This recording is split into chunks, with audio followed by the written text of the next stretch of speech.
È stata una gara molto tirata tra due squadre in pieno rodaggio, che si sono date battaglia sino all'ultimo minuto.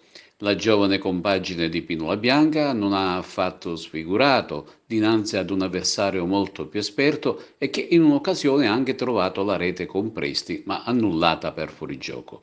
Più cinico l'Acregas che la prima occasione, all'11° su punizione, ha trovato la via del gol partita con un tiro tagliato dall'ottimo Licata, il quale ha sorpreso il portiere ospite Calogero Priolo.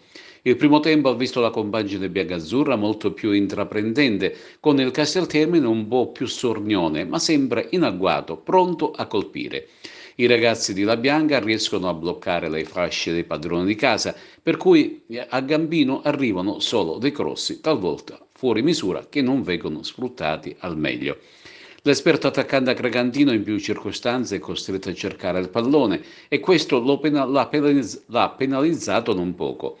Ad inizio ripresa verrà sostituito dall'ultimo arrivato attaccante argentino Villa, anche lui in grosse difficoltà nel ricevere palloni giocabili.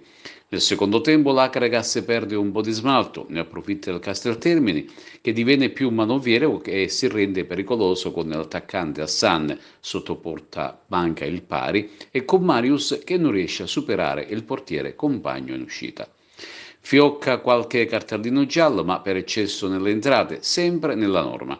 In difesa l'Agragas si tiene bene con la collaudata coppia Cipolla-Ferrante, mentre va rivisto il lavoro sulle fasce dove si è visto un po' di movimento ma poca sostanza. Siamo ad inizio stagione, l'Acregas deve limare meglio le proprie geometrie di gioco, ma c'è tempo per poter superare questo deficit.